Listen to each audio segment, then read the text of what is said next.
Right then gents, in between the old chainsaw in the background, can't help that. Just going to do a little show and tell on this new little Bergen I made. I tried to make it a bit smaller, but didn't really succeed. Davey Fair said, make a small little day sack or kill you. And I'm getting there. Right, so here's the bottom of it, ladies and gents. And as you see, I'll probably put some nice strapping along the bottom that will take 2 strap loops there. And to increase the efficiency of this thing, what I thought to do was add an add-on to it. And inside here is all my cold weather gear. It is starting to get cold now, so I've got a lovely warm jacket in there, my snug pack softy hat, and a decent pair of gloves. I hardly ever wear gloves, but they're in there anyway, ladies and gents. And that can be added or taken away. And obviously, I put a strip of webbing down there, so each of these buckles can come round, because I hate it when it starts to do that on the back of a Bergen. And obviously they can become on and off, so in the summer I wouldn't particularly need that. Could stick waterproofs in there as well, ladies and gents. But we'll come to have a look at the back of the Bergen. Get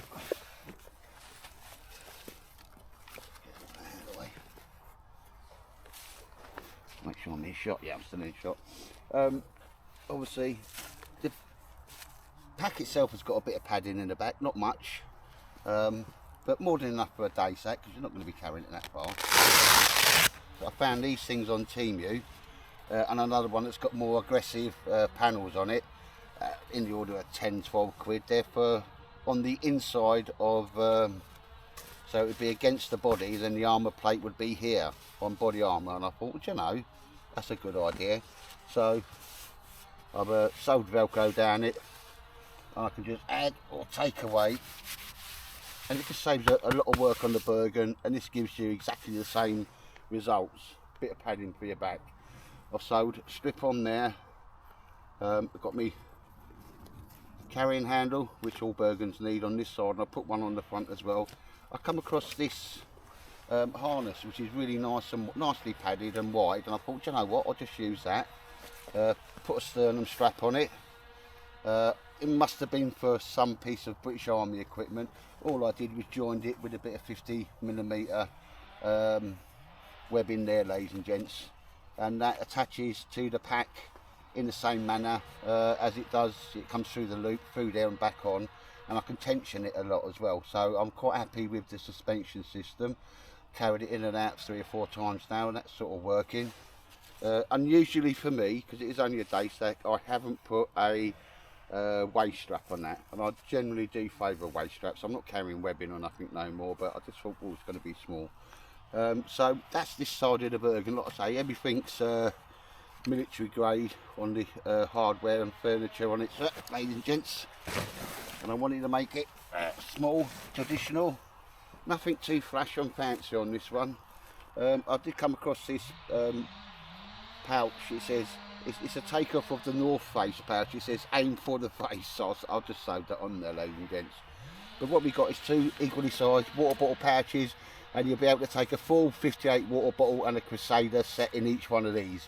All I've done on that, ladies and gents, is when I want to open it, is just put Velcro on it, because it makes it easier to open and close. And sometime in the future, if the Velcro does wear out, you just sew on another bit of Velcro.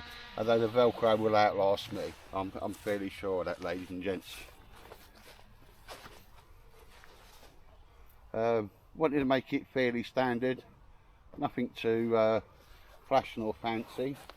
So all the pouches are attached, and what I've done here, I always sew this in there, so when you do that, your buckles just drop down that far and not underneath the Bergen and all that type of stuff, ladies and gents. But on the back here, and it's a lot wider at the bottom than it is at the top, a zip pouch.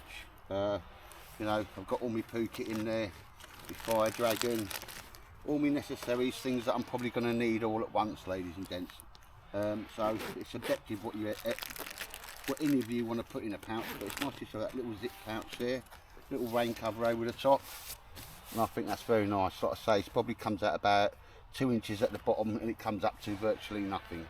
But works. It gives me the extra capacity there without having something sticking out too much. On the lid, ladies and gents, what I've done on the inside, because you always get that space on the inside there, it's not in there at the moment. There'll be a first field dressing and a one of these new bandages with the clotting agent already in it, so at any time I can just go in there. I thought about putting it on the top, and I thought, well, no, just underneath. So I stuck a pouch underneath. That's going to be immediate first aid. Not my first aid kit, but that would be for serious cuts. I mean, there's people down there using chainsaws at the moment. So the lid velcros on and off, because I'm going to design another lid for this, because I've got plenty more of this material left. The material, Michael, as he said it's like tiger stripe, but for men. I've always loved this camouflage. I think it's very effective, especially in the autumn. Russian in nature, but most of the Russian camouflages came from World War II, German and variations on a theme, ladies and gents. But the two water bottle pouches, nothing too flash about them. As I say, they'll take a full Crusader kit. I always sew things so I can put my knife down the side, and you know, like my silky saw and stuff I want to get to very quickly. I always like a handle on this side as well. Drawer closed, drawer cord closure. And again, I put the little grommets on there. I suppose it'd have been nice if they'd have been blank, but I'm not in the army no more, so it don't need to be sort of too camouflaged, and well, you wouldn't be opening your Bergen in the face of the enemy anyway, would you? So that's kind of really basically the Bergen, ladies and gents. Like I say, I've done the lid. I always do my lids really long, so I just thought I'd try and do a smaller one and a little bit more of a shaped one this time.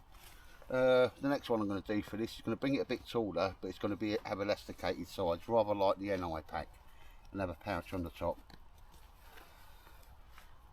These are ex-German buckles, and they're rather nice olive drab webbing. It comes off some German Bundeswehr equipment. I bought a load of them straps for £1 each, with a big long bit of nylon on for £1 each at the Ipswich show, ladies and gents.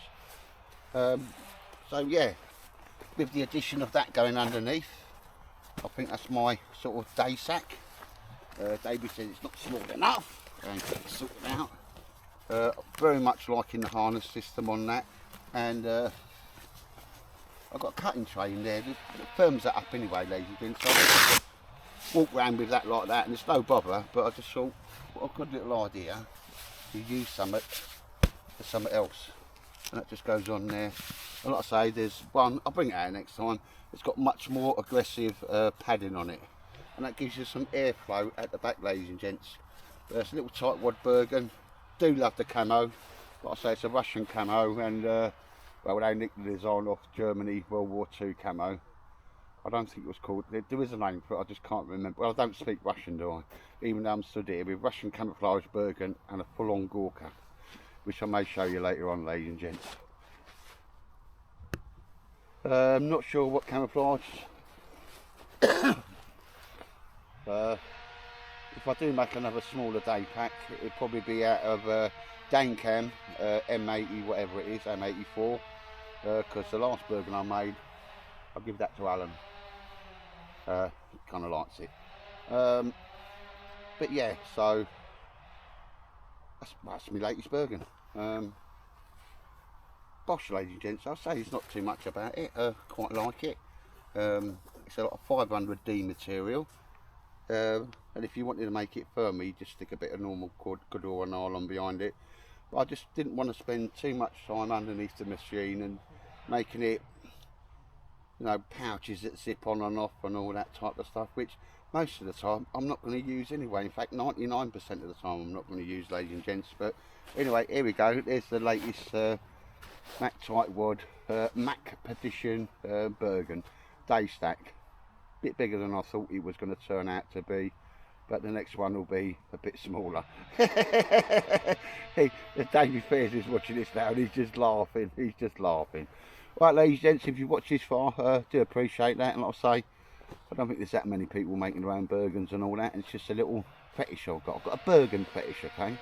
Mac Tightwad, and I've got a Bergen fetish. The wife banned me from buying any more, for good reason, so I started making them. Take care.